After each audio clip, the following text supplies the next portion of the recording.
YouTube, what's going on? It's the Dirty Harry back with another video addressing the issue that I really wanted to speak of. It actually made me laugh when I first fucking heard about it. Starters, let me explain the Kitanaihare name.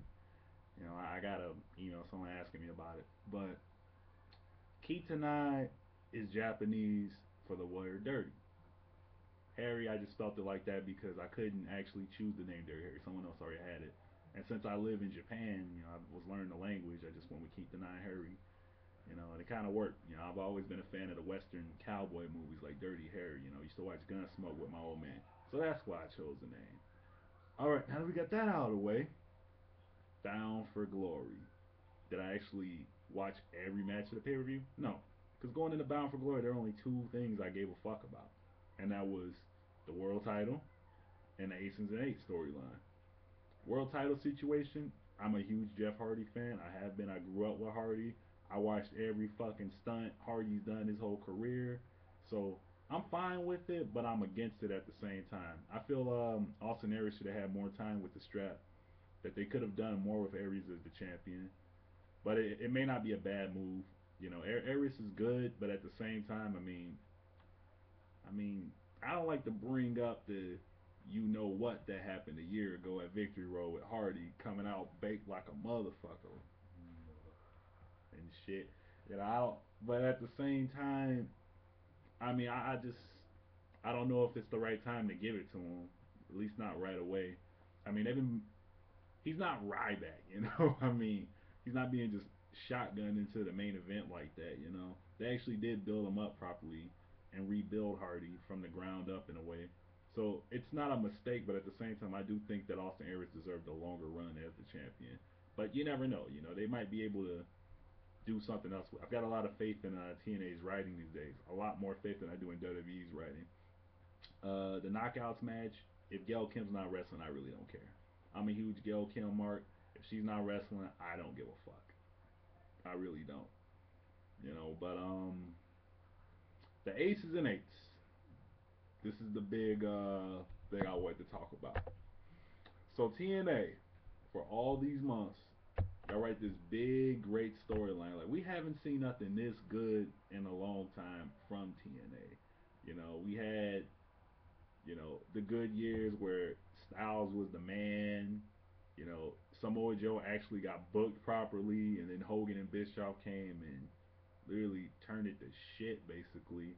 And now that Bischoff has disappeared, Jarrett's disappeared, Russo's disappeared. We still got Hogan, but I can deal with Hogan because he's kind of retreated and let the stars shine as they should. But now we got some good writing. We got the big Aces and Eight storyline. They're running around just beating guys' asses and shit. But it's not. And don't call them NWO Reloaded because they're not the NWO Reloaded. Anyone who says that shit, go back and watch how the NWO formed. Watch. They're a fucking biker gang. NWO was more of, they were a fucking mashup, man. They were the Miami Heat of wrestling teaming up at the time, basically. The three top stars teaming up and just creating this just monster group that no one could stop. Aces and H, they're not NWO 2.0. I don't think TNA's even going that way. The only reason they get that label is because the gang mentality. People said the Nexus was NWO Reloaded when they first came out, and they're not. I think that regardless of how stupid WWE's writers and how slow TNA's writers can be, no one wants to see the NWO Reloaded ever again. Because WWE tried it and it failed. We're done with that. But the thing that really fucked me up with this whole Aces and Eights thing is you build this up like it's gonna be this big reveal, like something really huge with Aces and Eights is gonna happen, and you reveal one of the members to be Devon. Devon, of all people. When I first saw the Aces and Eights thing, I didn't watch it from the beginning. I did a lot of research. I watched my IWC. I watched my YouTubers. And they tell me what's going on. If it sounds good, I'll take a look at the show. I watched the Laxy Man. If he says Raw had this going on, I'm like, well, that sounds interesting. I'll take a look at it. I really don't watch wrestling that much no more because there's not much going on. But when I first heard about Aces and Eights, I looked at it and it was interesting. And for the next 2 to 3 weeks, I actually did watch Impact because I thought okay, they're going somewhere with this. And then after that, it just kind of stayed stagnant with Aces and Eights. They went nowhere. They came to the arenas, they did the same thing. You had Hogan doing the same thing every week in regards to Aces and Eights. He sits in the back every week. Brother, I don't know what to do, brother. They can be anyone, brother. Every fucking week, man. He hires an investigator. We still don't know who the fuck it is, brother. I don't know what to do, brother. And it got so stagnant. I stopped watching. I said I'll watch as soon as they tell me who the fucking leader is, you know. And then we get Devon. For people who bought Bound for Glory just to see what was gonna happen to this Aces and Eights, what the hell kind of payoff is that, man? We get Devon. We get Devon Dudley. I'm sorry, man. Why do y'all fuck storylines up like this so much? You know, it's not rocket science why people wanted to see Aces and Eights at Bound for Glory. We want to see who the fucking leader is, man.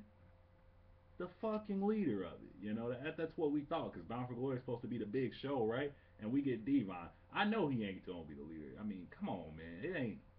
No, y'all ain't that dumb to fucking make Devon the leader, man. Nah, you know, he probably, spoke on the will, but him as the leader, please don't make that happen, man. Dear God, man. I mean, if, I mean, like I said, I was saying Bully Ray was gonna be the leader, the whole time, but I guess they're taking a different angle with him because Bully Ray doesn't need a stable. It'd give him a lot more heat, but I think that Bully Ray is one of the best heels that TNA has right now. He doesn't need a stable behind him to get heat. He gets heat. Just put him in the back with Christy Hemme and watch that man get some heat. Let him do an interview with Christy Hemme and watch him get heat. He doesn't need a stable.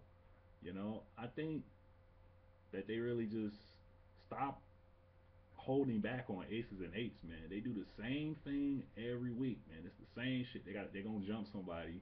You know, TNA stars are gonna fight back. Hogan's gonna show up. I don't know what to do, brother. And Sting's gonna be, I got your back, Hulkster. And nothing new happens. You know, nothing new happens. Well, I mean, what kind of turn was that, man? To put Devon with the gang? Was it just a bunch of disgruntled guys who got released from TNA sabotaging the show? Oh, that sounds a lot like Nexus, huh? Yeah, yeah, it does. I mean, they can do something a lot more original with Aces and Eights. I don't agree with them putting Devon out there like that. I agree he could have been a member, but they made that the big marquee moment for Aces and Eights at Bound for Glory. No one gives a fuck that Devon's with Aces and Eights, man. You could have said Bully Ray was with Aces and Eights. Okay, we kind of saw that coming. Who's the fucking leader? That's what we want to know. Who's the goddamn leader? Until I see who the leader of Aces and Eights is, I officially don't give a fuck about it no more. I am interested in Jeff Hardy's title reign to see what they do with it, and watching Gail Kim wrestle again. Please put that woman back on TV, man. Fuck, man. I know y'all gotta push more people and all that shit, build more stars, but I miss my Gail. I miss watching Gail Kim wrestle. You know, Patera, Miss Tessmacher feud. Y'all doing a lot better than WWE, so I'll high five y'all for that shit. But y'all actually give y'all women time to fucking wrestle and time to put on decent matches. But please, man, just do something original with Aces 8 and stop holding back with the storyline, man. Because it's a good storyline, but at the moment, you're shooting it in the foot, TNA. You really are. Aces and Eights had me watching every week to see what was gonna happen next, and now I just don't care because nothing new has happened. Devon's the leader. So fucking what? It's Devon. It's Devon. It's Devon. The last time Devon was interesting was when he was beefing with the Pope.